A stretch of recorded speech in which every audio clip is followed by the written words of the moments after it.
your nib's too slow and your ink won't flow, here's one of the places that you can go. Larry is here to help you through with Mr. Announcer and Cubby too. It's Larry's Fountain Pen Reviews.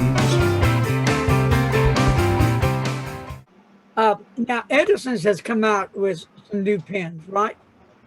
Mm-hmm. How are they doing? Oh, you mean like the Newark, the ones that we did? Yeah. Oh, they're doing pretty well. Like, we're pretty happy. I've been working on them for years because the Goulets for the longest time had the Nouveau Premier, and I've been working because like I talk quite an off. Like we also, me and Brian Gray from Edison Pens, like we have like kind of a not only just a professional relationship, but we're like friends on Facebook. Like we talk every once in a while. I help him sometimes doing some website stuff. So like I've been hammering away at him for years to say like, can we please do an exclusive for Goldspot? Because like I have ideas of like what I would love to do in terms of like an Edison pen, and I know that you'll get it exactly the way that we want. So it's just finally he got those machines up and running. He got he got the programming done on them. Like he got that new space, the new larger warehouse space. And he was like, I'm set up for you. I'm going to announce this to like we were first in line, and he was like, just to be fair, I'm going to announce this to all the other retailers so that they'll have a fair chance at being able to make their own like exclusive like custom design.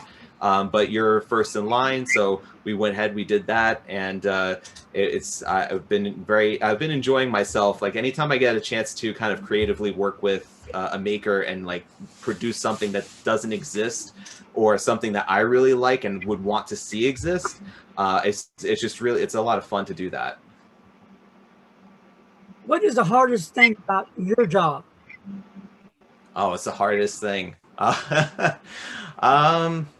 Sometimes just the tricky questions we get because like we'll get some really specific questions that require a lot of product knowledge, but also like, it's like, could you compare for me this type of nib versus this type of nib using this type of ink on this type of paper? And it's just like sometimes just like, oh man, it's just it's hard, but we try to stay nimble in staying ahead of the curve where people are looking to try to do things, and it's just sometimes the questions could be a little bit difficult, but it's fun though. Like I really can't say that anything I don't necessarily not look forward to because it's all just fun, especially when you really enjoy it as like an enthusiast yourself. Like you just really get into it and you see every experience as a way to learn more knowledge, to do your job better, but also to be more of a fountain pen enthusiast at the same time as well. But I see that Derek had mentioned what journal has the 5-year. That I think is that is Lloyd's term. Like they have the line a day, some lines a day. So that's got the this like it's like essentially you have every page has got like 5 years on it, but it has like every page is just one day. So you would have like January 1st, and then you would be able to write some lines for 2020, 2021, 2022, 2023, go down the list there. So I seen somebody Hi, was saying they could read that Hi, Deb.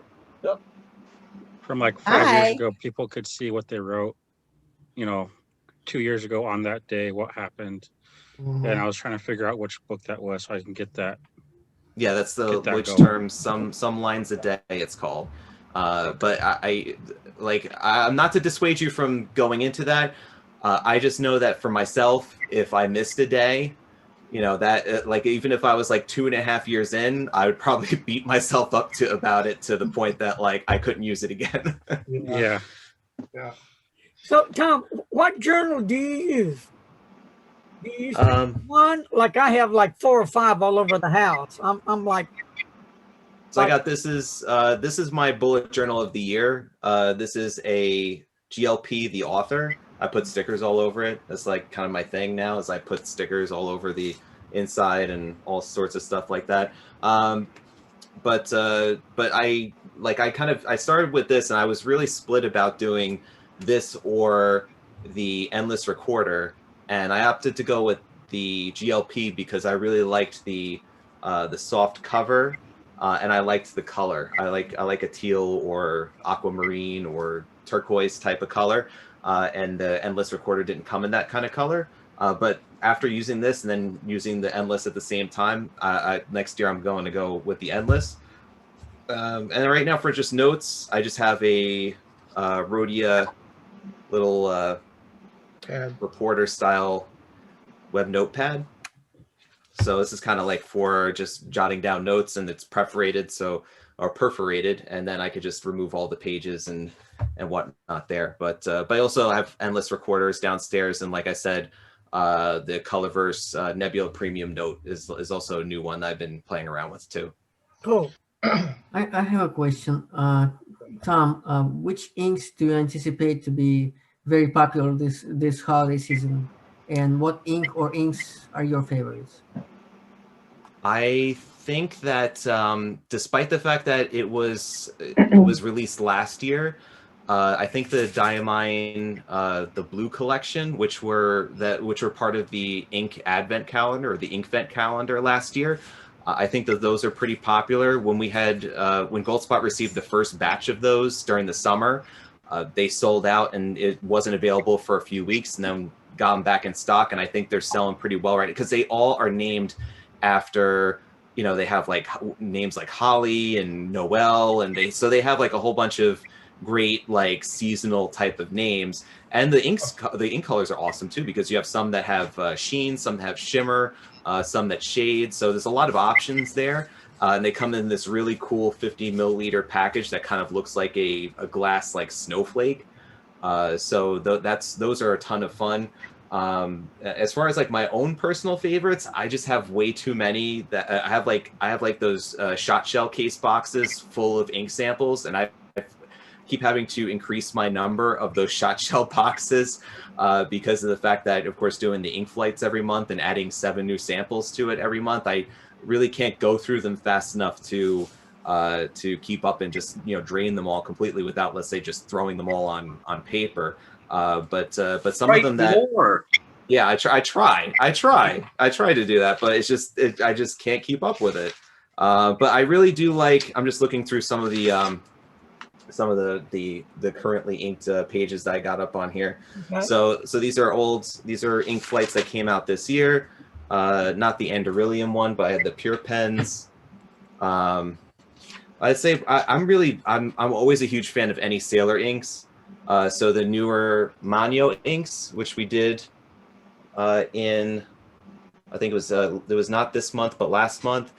Like the dual shaders are really hot right now. So something like Nadeshiko, which is a dual shader. You had Haha, which was also in here too. I'm just looking for it here. So you had, this was from the first batch of Manyo colors. You had Haha, which was a really popular dual sheening ink. And then Neko Yanagi was also popular too.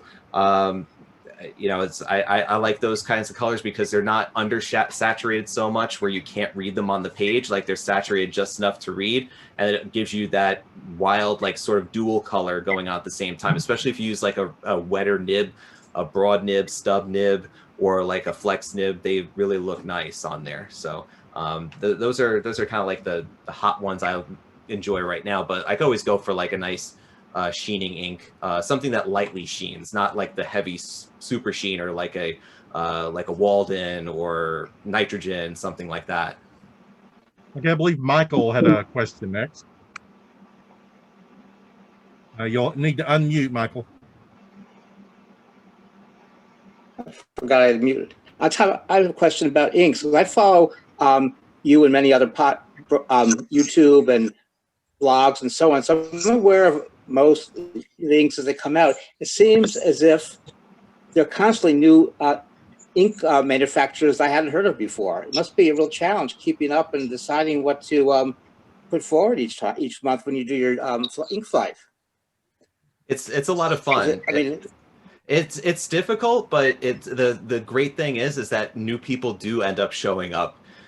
Because then that makes my life a lot easier, being that I could figure out, it's like, oh, well, we haven't done this one yet, or this one just came out with like a new line of inks, and I just contact and have like have one that it won't be for like another couple of months, but one that we haven't had before, that I just reached out to from a different part of the world we've never gotten any ink from before. So it's always fun and interesting kind of making these connections, and the World Wide Web makes it so much easier to do that. I mean, I couldn't have done this before with how, you know, like the world is so much more interconnected these days, and like the ability to, let's say, you know, connect with an ink maker in one side of the world and then be able to pay and get a DHL shipment from them is just so much easier than it has been ever before in history, so that we could actually do something like this as opposed to just being limited to what's available like through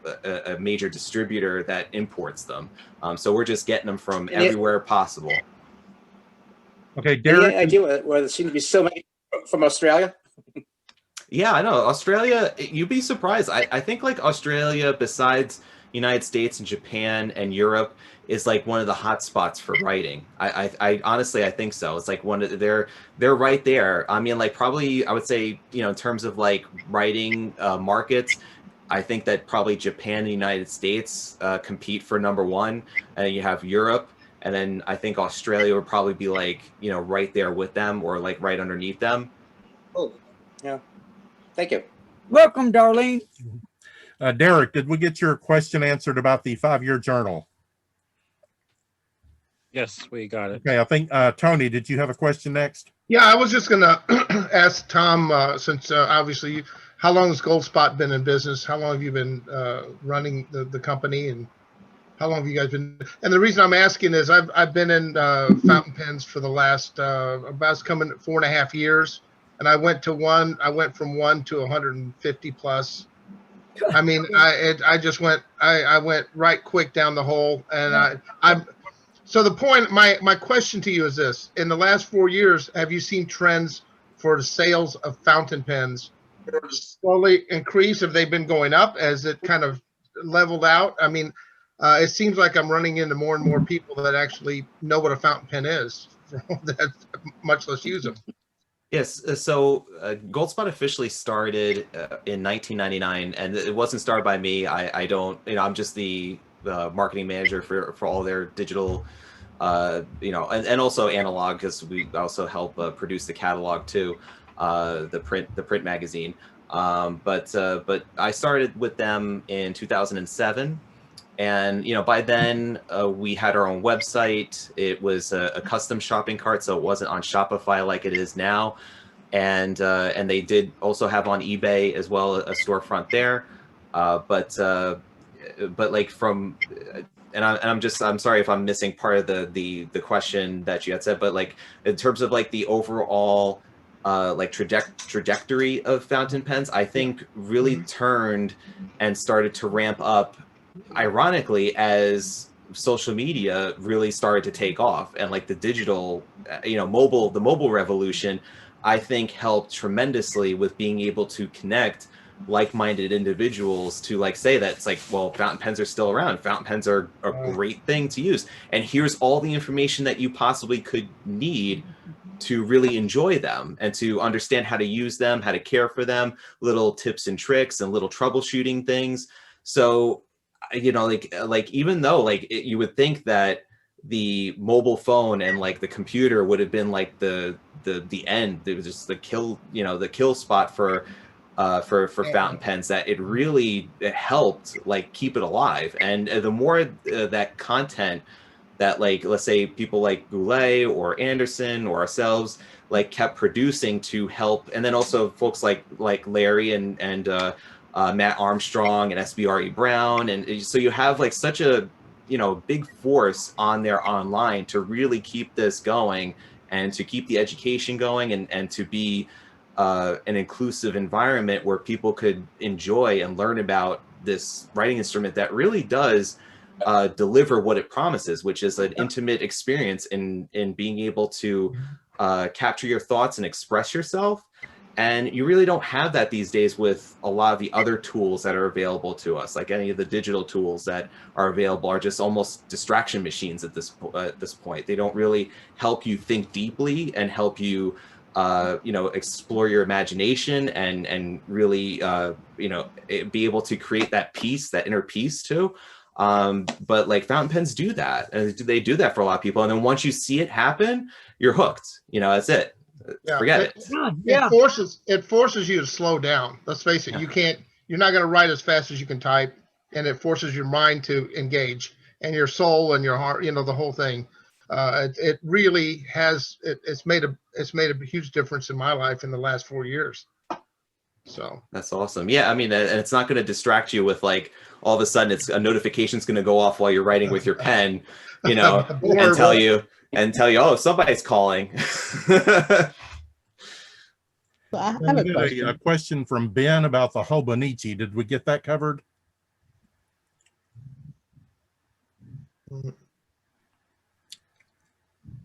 Oh, if Hobonichi is considered more of a planner than a journal, I would say people use them. I've seen people use them on I don't use one myself, but I've seen people use them as like kind of like a way to, let's say journal, but like because they have such a small size, and you could just kind of let's say write a few lines and you're basically done with the page, or just do like a doodle or something. So I've seen people use it for that purpose before, but I don't think that they're really used as like, let's say an actionable planner that like somebody would, let's say, do, although I'm sure that people do use it like that, but like to actually like use it as a rigid planner, like, well, here's my appointment book, like here's all the things I have to do today, that sort of thing. I've seen it more used in the creative light of being able to just like, let's say write down a quote, put down an ink splat, or write like a little few lines about what happened in a day, do like a Zentangle or a doodle, something like that.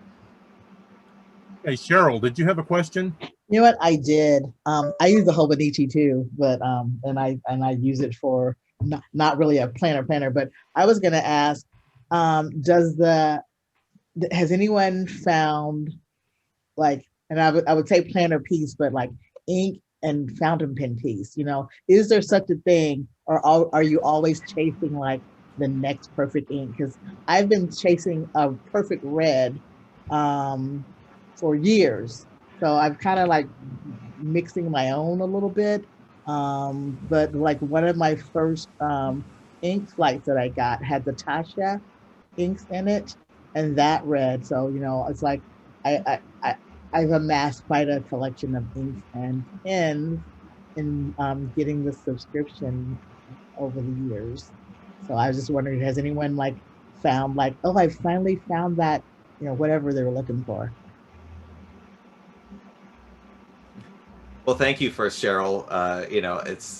It's always a pleasure to, hear from somebody who gets the flights and everything and enjoys them. And, Tasha is actually one of the ones that I thought was probably like the most underrated brand of inks that's out there, because they just have some of the most phenomenal colors, and they're all like really nice, like wet flow inks that have really unique color varieties. I was using Saibi Midori the other day, and I was just like, this ink is so much fun. You write it, and it was showing up like a blue at first, and then it would dry to this dark teal with sheen on it. It just was such a nice looking ink. But me, I'm always chasing after, I not that I look for a particular color of ink, but like I'm always open to, even though I have my own personal favorites, like Sailor Soughton's always been a favorite of mine. I have a bottle of that. I have a bottle of Leonardo Turquoise.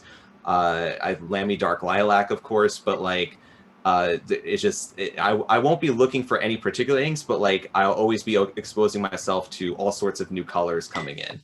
Yeah, because the 30 inks, 30 days, I find that when I participate in them, my ink list is growing, because I've dedicated a page in my Hobonichi where like my ink wish list, and then I'm buying samples of things that I see to try, and then I'm buying bottles, and I've got Ziploc bags full of these little samples. Yeah. And real quick, my problem is that I have bought so many ink samples, and they just keep growing and growing till like was almost out of shelf. So what I had to do was do some giveaways. And when I did some giveaways, it was like 10 or 20 or here's 30 or 40 for real. Till I get them down. I got them down to about 10, 20, 30, 40. I think I have like 70 left. Only 70. And that's just a little ink sample, not talking about the ink pot. Yeah. Now, let me tell you who has some ink, some serious ink going on. This gentleman right here in the room, Mr. Franco, the room manager, he's got some serious ink going on. When we had our pen club meeting over at Starbucks once, we were doing the ink thing. So everybody had their inks, right? But not Frank and Kara. They came on in with tubs. I'm telling you, 1, 2, 3, 4, whatever. And it was ink galore. Well, there's two of us collecting, and I like the greens and the golds, and she likes the pinks and the purples. So, they just multiply. Yeah, multiply. Like a rabbit. Yeah. Ink galore. Cheryl, you said it was a red ink you're looking for? Yes, it's like a blue red, I guess. Like a true kind of a red. I was going to say a red that I absolutely love and went out of my way to get the cartridges for, because it was the only way I could get it, was overpaying for some cartridges, was Edelstein Garnet. And they brought it back. Okay. I'll be looking so try it as one. a sample. It's a really, and the thing is, so many colors are, it's one of those where you can go, this color is so hard to get right. Yeah, if you really like reds, red is going to be a very hard one for you to get right. When you find it, you'll know. Yeah, I like doing the inks, but I generally do have some that I do know I go to.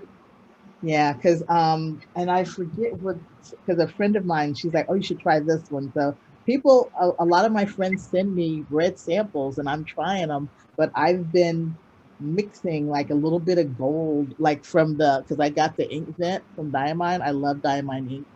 And I put like a little bit of that gold star. And I've started putting just like a little couple of drops of that into stuff, try to make my own. Yeah. No, I got 2 questions for Tom when you're done. Oh, I'm done. Done. Okay. Take it. How long have you guys been carrying additive pens? I don't remember seeing this in the last catalog. I just got a catalog. It's been, okay, the mic is still on. Okay. So it's been, I'd say about like a year we were carrying additive. I don't remember seeing it in the previous catalogs. We hadn't featured it in the previous one because it was still relatively new to us, but we did feature it in this one because we wanted to give Jerry like a little bit more exposure and really show off, because it is a really cool concept, and it's one of those pens that you just, when you see it, it's like it blazed in your memory, like seeing that like double helix and seeing the double helix. It's beautiful. Yeah. I see the ribbon right next to it. Also, I do understand that they stain easily, but also clean up quite a bit. Yeah. Like you can be a little more aggressive in cleaning. So one of the caveats to having like a 3D printed pen is that it's going to be really hard to clean. And I've gone through doing it a couple of times for certain pens, because like, let's say we'll get return, and the issue was that, like I cleaned out my pen and then it got foggy all of a sudden. There you got the ribbon. So like it's really hard to get it that clear, like as Tony was showing. This is where I'm getting staining right here. That's the acrylic part. So that part you don't want to do what I'm going to suggest doing to the rest of the barrel, which is using the isopropyl alcohol. Yeah. Mm-hmm. That's really the only way to get it to clean out properly, is using the isopropyl alcohol in that just that barrel section, because that section's not made out of acrylic. It's made out of that's this part that's made via the 3D printing. And that you just have to keep, I just was doing is I would fill it up, shake it up, dump it out, fill it up again. It's like until it got to the point that it was clear enough and that the ink color was gone. But it is pretty hard. But I mean, considering that you're filling it up with a lot of ink, you're not gonna be doing it very often. I don't worry about it, but I know that that's something people worry about. The one other question I had for you, and it's not a Goldspot, it's with the Inkjournal and the podcast and that stuff. Now, the thing is, it's great that you're helping Roy out and you're selling the shirts, the problem is, I'm going to put a link into the chat here. You got the ugliest woman of all time to model that shirt. She's hideous. I can't believe it. Get your money back. I'm lost on that one. I am as well. The link's in the, oh, wait a minute. The link went to one person. Let me put that to everyone. You'll understand the problem. Huh. Just brace your eyes. Oh my gosh. Was it Roy? Where's it at? That woman's horrible. It's. I'm looking. I can't find it. I lost it. I am looking still. We're looking. While you guys are looking, I want to tell. I feel kind of guilty because my favorite ink, and I hate to admit this, is not even a colored ink. It's Monteverde Cold Noir and Smoke Noir. For some reason, they're just like a dark gray, black, and they seem to flow. And every pen I put it, they're well behaved and they flow real well. I'm still looking. I put it into the chat. Oh, into the chat. Okay. Yeah. We're going to get out of this then. Yeah, I put a link into the chat to make it easier. Oh, okay. It's kind of lost its punch now. On the chat, he said. Yeah.